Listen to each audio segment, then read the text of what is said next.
Hello, everyone, and welcome back to our virtual Mishnah Berurah share. We're holding Mishnah Berurah Chelik Gimel, and Mirtz Hashem today we will be learning Daf Kuf Chaf Beis Amid Beis. We are continuing to learn Hilchos Shabbos. We pick up today on the very top line of Kuf Chaf Beis Amid Beis, Siman Shin Tes Vav, near the end of Sif Aleph, in middle of the words of the Ramah, Imuloi Shahaya Miba'oid Yom Tefach. We actually read that Ramah in the previous year, but we have a Mishnah Berurah is cut in Yod Aleph that we need to do, so we're going to pick up from there in middle of the Ramah. Our learning today should be a schus for Achenu Kol Beis Yisrael, Hanisunim Batzaru Bashivya, Ha'imdim Bein Bayamu Bein Bayabasha, Hamakom Yerachem Aleihem V'Yotziem Mitzara L'Rvacha Me'efelu La'ira U'Mishibud L'Geula Hashta Bagalo V'Zman Kariv V'Naimar Amen. Our learning should be a schus for Yonasan ben Michal and Yoel ben Michal, the Rosh shall watch over them together with all of our other brothers and sisters who find themselves in harm's way. And today I was Mishana the Seder, and I did them before I did the Chaylim. The Rebbeinu Shalom should bring a refuah shalema to my Shemer ben Esther Fradl, Yitzchak ben Sion ben Dusha, Rivka bas Shiraleach, Avadasa bas Serel, Avraham ben Sion ben Sarah Liba. They should have a refuah shalema b'soich shar Chayle Yisrael. Just a little bit off topic, but one thing that I want to get off my chest a little bit. There's been a lot in the news lately about the president and what he's doing in the Middle East and whether it is taking Eretz Yisrael into consideration or not, or it's good for Eretz Yisrael or it's not good for Eretz Yisrael. There's one thing that I'd like to remind everybody, and that is that the Chovos HaLevavos tells us very, very, very clearly that a person is only allowed to have bitachon in the Rebbeinu Shalom. And says the Chovos HaLevavos, if somebody places his bitachon in something else other than the Rebbeinu Shalom, then the Rebbeinu Shalom makes it that that thing will fail. So if a person puts his bitachon on the balance in the bank account, then ultimately the balance in the bank account will fail him. If somebody puts his faith into a person, al tiftachu b'nedivim, beven adam she'en lo yiseshua. Person can't put his faith in a person. If somebody puts his faith in a person, he will find that that faith has been misplaced. And the truth is, we see a very simple example of this in a certain sense, and that is by Yetzias Mitzrayim. The Rebbeinu Shalom constructed the Gula of Mitzrayim in such a fashion that when Moshe Rabbeinu first came, the shibud actually got worse. Moshe Rabbeinu came, he went to Paroi, and right away what happened? Paroi made the gzera that they're no longer giving the Bnei Yisrael kash. They're not giving them teven for the levanim, and now they're going to have to go out, v'koshish lahem kash. They're going to have to go out and collect their own straw.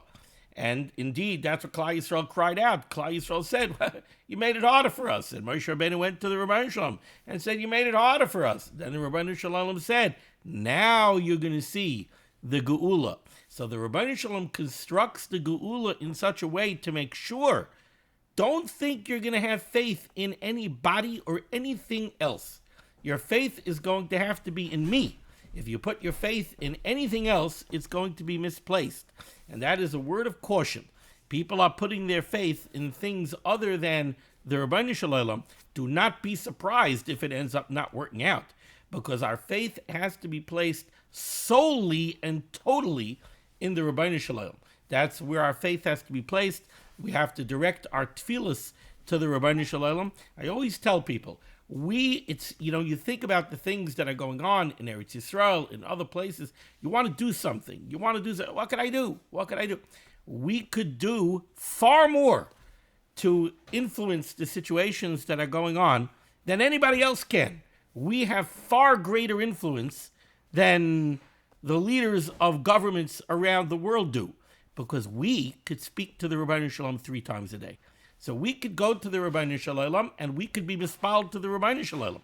Our tefillas to the Rebbeinu Shalom are much more potent than anybody else who thinks that they're pulling strings and making decisions and giving orders and everything else. Our influence, we could go to the Melech Malchei Amlochem HaKadosh Baruch Hu. So our influence is much more powerful than their influence is. That's our tefillas, our mitzvahs, our ma'asim tovim. our limud Torah. And now we will return to our regularly scheduled broadcast.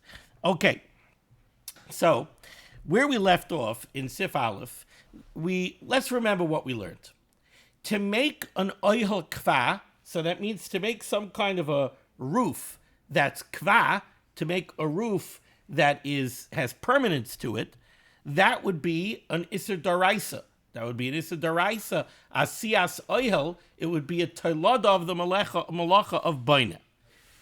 To make a mechitza that's kavua. Remember, a mechitza is a vertical partition. To make a mechitza that's kavua is also an Isser of Baina. That would also be an Isser B'Daraisa. So there we have two Isser Daraisa. We have an Isser Daraisa of making a roof that's kavua.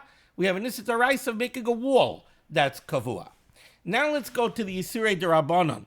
The Chazal were geyser on an oihel arai because you're not allowed to make an oihel kvat and Isser Daraisa.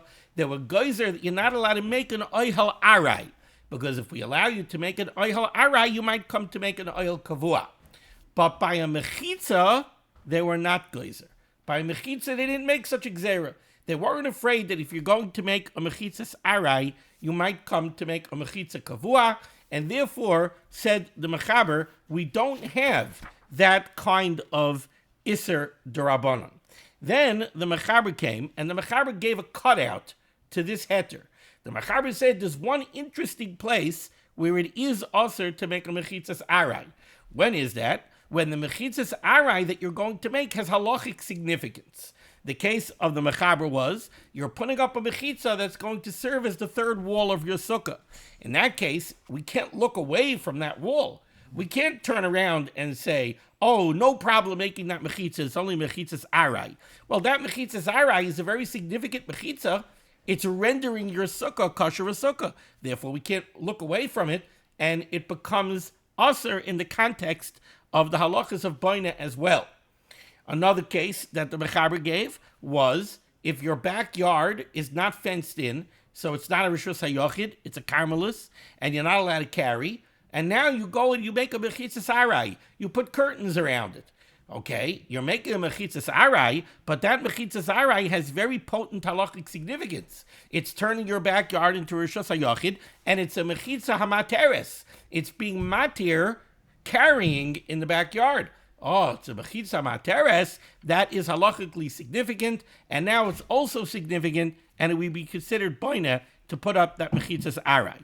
The Ramah was coming off of the Mechaber, and the Ramah gave us additional cases where it's going to be usher to make a mechitzas arai because that mechitzas arai has halachic significance. Now, what we're up to here on the top line of Kuf Chav Beis Amud Beis says the Ramah, there's a cutout to the Isser. What's the cutout? Unless this mechitza was open at least a tefach from Erev Shabbos. So again, you're putting up a mechitza hamateres. You're putting up, let's say, a mechitza to separate between you and a ner to be matir tashmish hamita. So we had the Ramah said that that's a mechitza hamateres, and therefore it's halachically significant. You're not allowed to put it up. We had a fascinating Mishnah Berurah, a fascinating Magen Avram. We're not going to go back into that. But the Ramah said that's a mechitza hamateres. Since it's a mechitza hamateres, it's halachically significant. You wouldn't be allowed to put it up on Shabbos, even if it's a mechitzas arai. Now says the Ramah, but what if that mechitzas arai that you want to put up was already opened up a tefach before Shabbos? In that case, the Ramah says you would be allowed to open it fully. So let's say you have some kind of a curtain hanging over there, and it was open to tefach. If it was open to tefach, now you could close it the rest of the way, and you have no problem of any kind of boineh that you're building a mechitzas arai, which is a mechitza materes, and should be aser. And the Ramah says, why? She'az muter lahoisif aleha b'Shabbos. Because now you're not putting up, you're not doing the initial construction of a mechitza. This mechitza was already up. It was already closed a tefach. So since it was already there and it was already closed a tefach, what you're doing now is only extending it. You're only being moisif on a mechitzas arai. You're not making a mechitzas arai initially. And to be moisif on a mechitzas arai is mutter, even if it happens to be a mechitza hamateres. Says the Mishnah Berurah cut yod aleph. Tefach v'lochein. Therefore, the Mishnah Berurah comes and he compares this to another case. V'lochein, paravan. A paravan. What's a paravan? A paravan is a collapsible wall. So you see these very often nowadays in shuls or in halls where they want to be able to cut up a room. So they have a collapsible wall, right? So the wall is made out of folding sections, and it's kind of like an accordion. You could fold all the sections and push them off to one side. That's when you want to have it open. Then when you want to close it, you unfold the whole thing and you slide it closed, and now you have a wall. So says the Mishnah Berurah, paravan, this collapsible wall, if the collapsible wall was closed. Now, when I say closed, it's funny. What do you call open and what do you call closed? So let's get this straight. I'm going to call opened if you open the collapsible wall so that now it's a wall. Closed, I'm going to call that you fold up the wall. So the wall is closed, the room is open, but the wall is closed. The wall open, I mean that you extend the wall and now you have a partition. The wall closed is you fold it all up and you close it up. Says the Mishnah Berurah, if it's oimid muvsha tefach by Erev Shabbos, if it was open one tefach already on Erev Shabbos, now you could open up the whole thing. Because over here, you're talking about a mechitzas arai, right? If the mechitzas arai, now we're talking about a case where it's a mechitza arai that you're not allowed to put up on Shabbos, right? So let's say one of these mechitzas hamateres. That's what we're talking about over here. We're talking about a mechitza hamateres. Normally, a mechitzas arai, you're allowed to put up. But if it's a mechitza hamateres, if it's a mechitza that's accomplishing something that has significance in halacha, then you're not allowed to open up that wall. But, says the Mishnah Berurah, if it was already opened one tefach, now you could finish extending it. And now, a very important distinction that we have to get clear for the rest of this year. Aval im hayom mikupal, but if the collapsible wall was closed, mikupal means it was folded up. Now, afal pisha kulay harbe yoser mitefach. Let's think about this for a minute. Imagine that chasana hall that has the folding wall. So the folding wall is made, let's say, out of 10 folding sections. When you close it up, meaning when you fold up the whole wall and you shift it over to one side, you end up having a row of folded panels. Now, how big is that roll of folded panels? Depending on how many panels you have, when the wall is all folded closed and all the way pushed to one side, it could be a foot or 2 feet thick. So the Mishnah Berurah is saying is like this. If you have a folding partition, and it's a type of mechitzas arai that you're not allowed to open on Shabbos because it's a mechitza materes, said the Mishnah Berurah, if it was opened already at tefach from Erev Shabbos, then you're allowed to finish opening it because now it's only being moisif. You're not initially building it, you're only extending it. But, says the Mishnah Berurah, if it was closed all the way, then even if, when it's in its closed position, it's bigger than a tefach, you might look at it, you might say, oh, it's already open a tefach. Why is it open a tefach? Because the stack of folded panels is more than a tefach wide. So maybe that's called that it's already open a tefach, and now I can extend it. Says the Mishnah Berurah, no, you can't do that.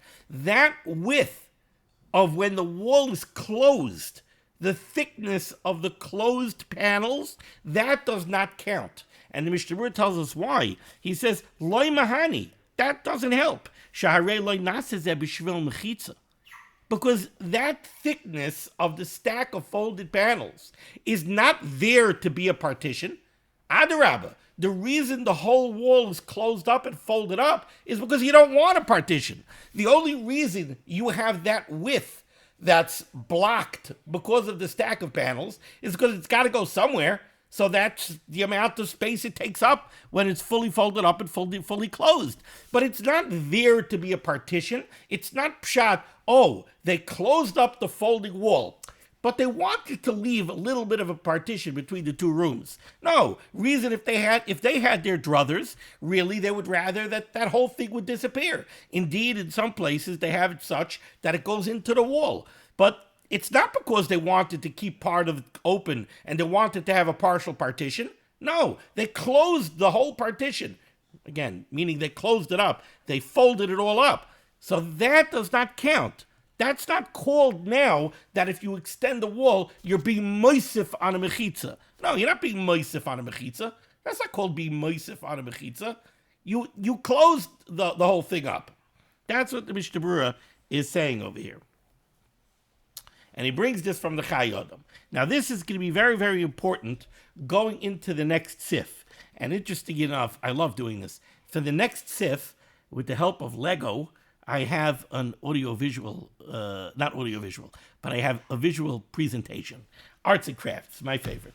Okay, says the Mechaber. Eitzim, wooden hoops. Shetoikin roishan ha'echad b'doifan ha'sfina. You take one side of a wooden hoop and you put it into one wall on the side of a boat. The kaifefin roishan hasheni, and then you bend over the second side, badoifen hasheni shal hasfina, and you connect it to the other side of the boat. Okay, here's the boat. All right, I'll put this against the background of my Beckish. I think you can see it better then. So here's the boat. Now, on the boat, you go out in the boat and there's no shade. So the sun is beating on the poor people sitting in the boat. So what you do is like this. You see these white hoops? These are the pieces of wood that the Mechaber is talking about. What do the Mechaber say? 8 pieces of wood. You take one side of the hoop and you attach it to one wall, one side of the boat. Then the kaifefin, you bend it, you make a hoop like an arc. The kaifefin roishan hasheni, and you take the other side, badoifen hasheni shel hasfina, and you attach it to the other end of the boat, right? So here we have our hoops, and they go from one side of the boat to the other side of the boat, and you have a whole row of them. And then what do?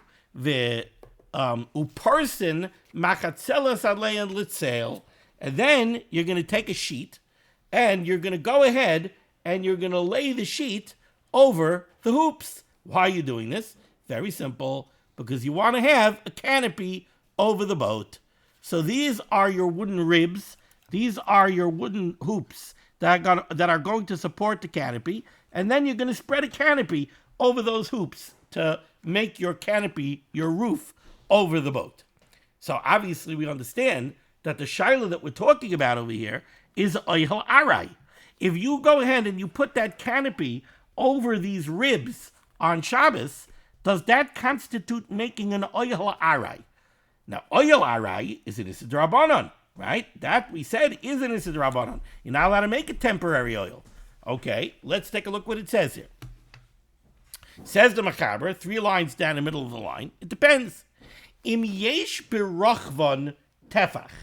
If these wooden ribs, if the wooden hoops, the wooden ribs over here, if they are a tefach thick. Now the Mishnah Berurah is going to say, this means if even one of the hoops are a tefach thick. It doesn't have to be that each and every one of these hoops are a tefach thick. If even one of these hoops are a tefach thick, says the Mechaber, im yesh barachman tefach, or afilu ein barachman tefach, or even if not a single one of the hoops are a tefach thick, but im ein ben zeh shloisha tefachim, if the space, if the gap between the hoops is less than 3 tefachim, then chashivi ka'ohel, then the hoops alone, without the canopy, the hoops alone are already considered an oil, Umutter lifreis aleim b'Shabbos machatzelas. And now you're allowed to spread the canopy over the hoops. Why? Because of the halakha that we learned at the beginning of this year. Tehevile toisefes oil arai v'shari. Because now all it is toisefes oil. All you're doing is extending a pre-existing roof that was in place from Erev Shabbos. So this is like the first halakha that we learned today. If you have a mechitzas arai that's already open a tefach, then even if it's a mechitzas arai that you're not allowed to make because it's a mechitza hamateres, the Ramah said, if it's open a tefach before Shabbos, you're allowed to open it all the way. Why? Because all you're doing is being meisif. Now the Mechaber is telling us in Sif Beis this halacha in the context of an oyel arai. The Mechaber is telling us, if you want to make an oyel arai is in this Rabbanon. But if all you're doing is adding on to a pre-existing oyel, then it's okay, then it's mutter. Now, if one of these hoops is already a tefach wide, so that's already an oyel arai. A tefach is an oyel arai. So now, if any one of these hoops are a tefach wide, when I spread my canopy over the hoops, I'm not making now a new oyel arai. All I'm doing is extending the oyel arai that was already in place because the thickness of one of these hoops was a tefach. Then the Mechaber added on another more lumdisha case. Let's say none of these wooden hoops are a tefach thick. They're all very thin. They're all a half a tefach thick. But the gap between two of them is less than 3 tvachim. Let's say the gap between this one and this one is less than 3 tvachim. Well, we know that 3 tvachim is a magic number. What's the magic number of 3 tvachim? Less than 3 tvachim, you say lavud. What does lavud mean? Lavud means that it's as if this gap is closed. If the gap between this hoop and this hoop is less than 3 tvachim, then we look at it as if it's closed. So let's say the gap between this one and this one is 2 3/4 tvachim, right? Well, he says it's 3 tvachim, right? If you don't have 3 tvachim, let's say you have a little bit less than 3 tvachim over here, well, then this gap is closed. If it's closed, altogether you already have a tefach. If altogether you already have a tefach, then this is already an oyel arai. And now if I put my covering on it, my canopy on it, all I'm doing is being moisif. That's the halacha that the Mechaber is saying over here. Let's see it in the Mishnah Berurah. It says the Mishnah Berurah is cut yud beis. The kaifif in Roshan, you're bending over the hoops from one side of the boat to the other. Hainu, she'oisid k'may chishukin. You're making hoops. She'kairin reifin, which in Yiddish are called reifin. Al panei roichav hasfina milamala. These hoops are going across the width of the boat up above. Va'oisekein be'etzim harbe smuchin zelozeh. Al kol arka shel sfina. And you're making numerous hoops going across the length of the boat. You're making numerous hoops. V'oisekein v'huadin arisa satinoik. Or maybe we're talking about a baby's cradle. Maybe we're not talking about a boat. We're talking about a baby's crib. Sheyesh alecha chishukim, you have hoops going over the top of the baby's crib. Uparsan alein sadin lahagin mipnei azfuvim. And you want to put a fabric over these hoops, over the crib, so that flies and mosquitoes can't get into the baby. Im hachishukim nasim ba'od yoim b'derech shenispoer. If these hoops were already in place before Shabbos, in the way that the Mechaber describes, that one of them, at least one of them, is more than a tefach thick, or if two of them have a gap between them that's less than a tefach, then that's less than 3 tvachim, then mutar lifreis aleim sadin b'Shabbos. Then you're allowed to spread a sheet over these wooden hoops on Shabbos. V'im lav asur. But if not, if you don't have any of the hoops that are a tefach thick, and you don't have less than a 3 tefach gap between any of the hoops, then you're not allowed to put up the sheet. Because then when you put up the sheet, you're initially making an oyel arai. And to initially make an oyel arai on Shabbos is an isid rabbanon. V'huadin da'asa lifrei sadin al ha'agolos. The same halacha would apply if you have a wagon, right? Think covered wagon. What were the covered wagons back in the day? There were hoops that go over the wagon, and then they would put a canvas over it. Same halacha. V'adin the asa lifrei sadin ala hagalois. The asa gamke lahagin amasha tachtev hevika oil. Because that is an oil arai. It's there to give shelter over what's under it. Im loisha yaparis kvar me erev Shabbos bereichiv tefach kemosha kasar shulchan aruch. Unless that sheet was already closed at least one tefach on erev Shabbos, or if one of the hoops were a tefach thick. Now, the Mishnah Berurah comes to answer a very significant question. And that is, we're talking about this whole halacha in the context of it being an oihel arai. Wonders the Mishnah Berurah, why is it necessarily an oihel arai? Maybe we should look at it, should consider it an oihel kva. Why is it an oihel arai?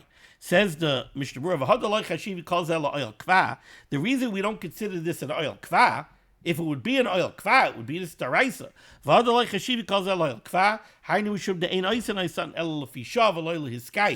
Because the nature of all of these things is that they're temporary. The nature of this is you have these hoops here so that when you need it, you could throw it over. You could throw the sheet over the ribs, and then you're going to remove it. And that's why this is considered an oil arai, and that's why it's covered in the context of the halachas of an oil arai. Ice cutting your gimel.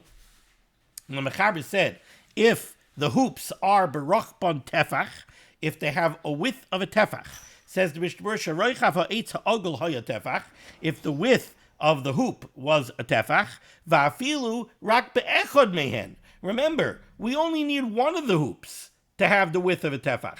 Once one of the hoops has the width of a tefach, that already gives us an oihel arai. And now anything I do further than that is only being moisif on an oil arai. I don't need each hoop to have the roichav of a tefach. I only need one to have the roichav of a tefach. V'chein, and similarly, when the Mechaber said that you also have a heter, if you don't have a gap between two of the hoops of more than 3 tvachim, it doesn't have to be that the gap between every single one of the hoops is less than 3 tvachim. No, even if you have 2 hoops where the gap is less than 3 tvachim, so fine, you close up that space because of limud, and now anything that you do is considered being ma'isef al oil arai. V'amrinu limud ve'vikilo hayashloisha tvachim b'chusim b'makam echad. Ois cotton yud dalid. In this case, chashivi ka'oihel umutter. So now it's already mutter, because now you already have an oil, and now you're only being moisif on an oil arai on Shabbos, which is mutter. And explains the Mishnah Berurah, the dafka lasois oil arai mitchila aser. The iser d'Rabbanan of an oil arai is only when you are initially making the oil arai on Shabbos. But if you have a pre-existing oil arai and you're just making it bigger, that's not aser.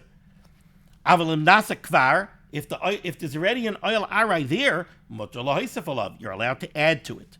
Ubazeh, and in our case, kevin chahaya be'etz echad roichav tefach, to shear oil. Once you have one hoop that has the width of a tefach is the minimum share of an oil. Or you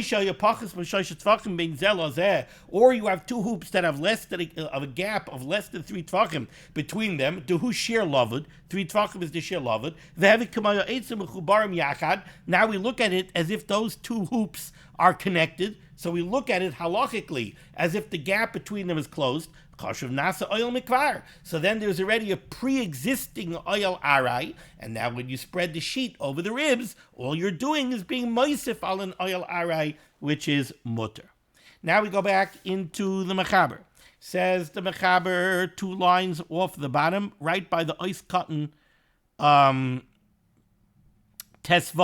for the Mishnah Berurah.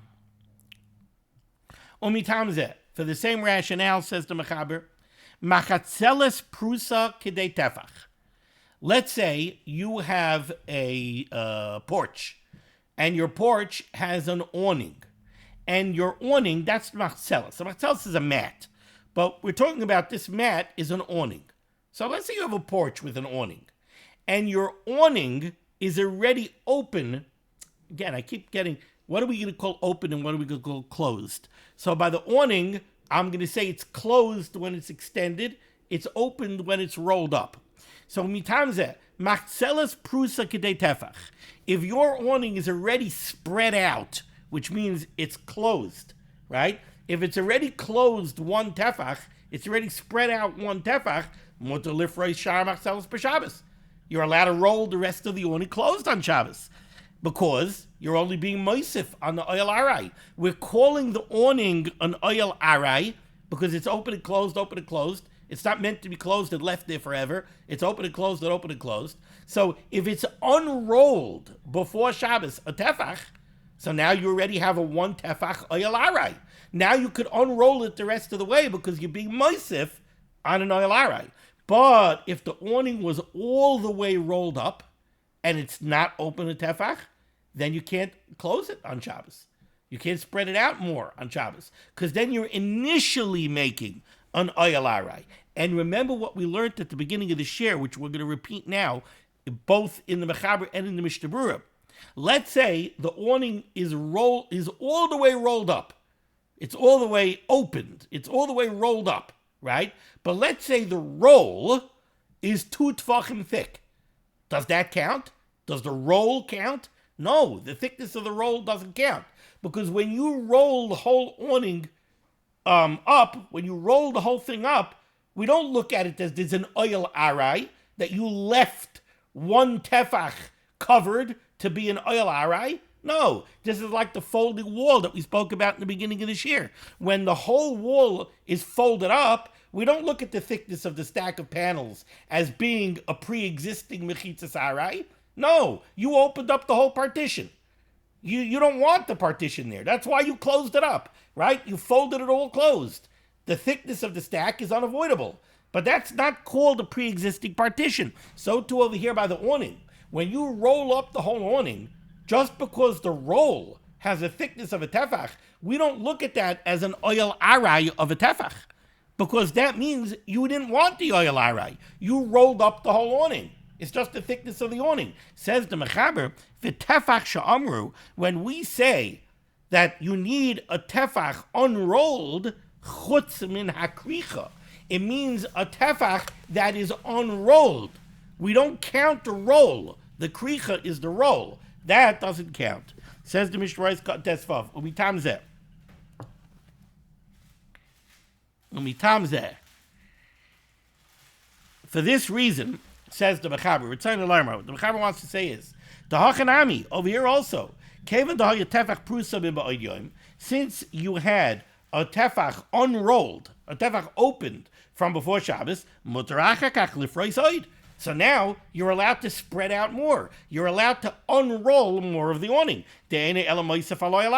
Because all you're doing is being moisif on an oil arai that already existed before Shabbos. But if you don't have a tefach unrolled before Shabbos, you're not allowed to unroll it on Shabbos.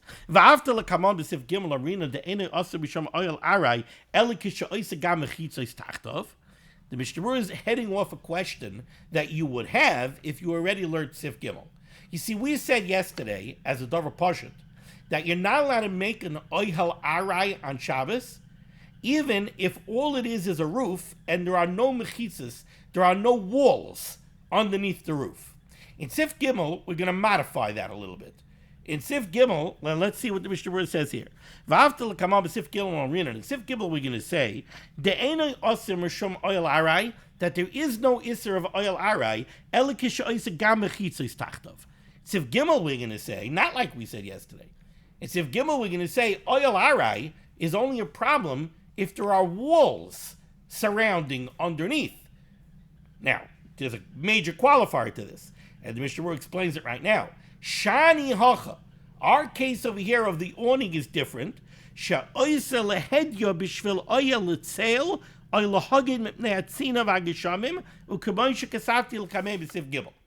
a major distinction when it comes to the halacha.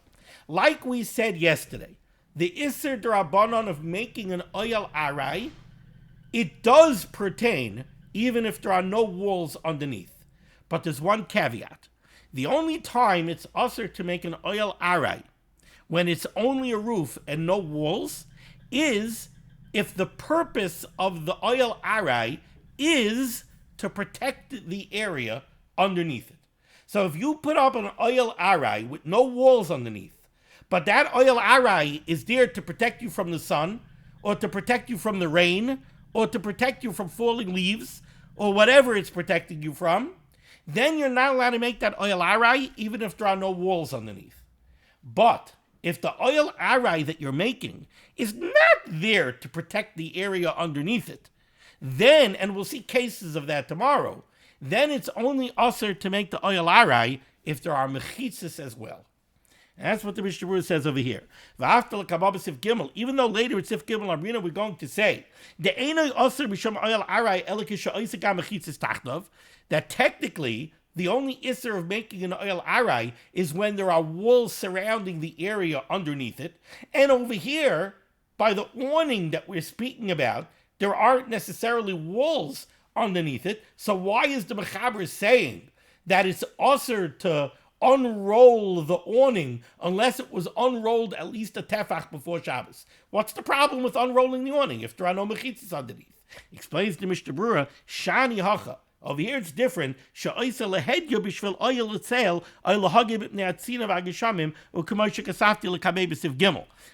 the Mechaber is addressing a case where it's very clear that you're unrolling the awning in order to protect yourself from the sun, or in order to protect yourself from the rain. And therefore, it's usher even if there are no mechitzas underneath.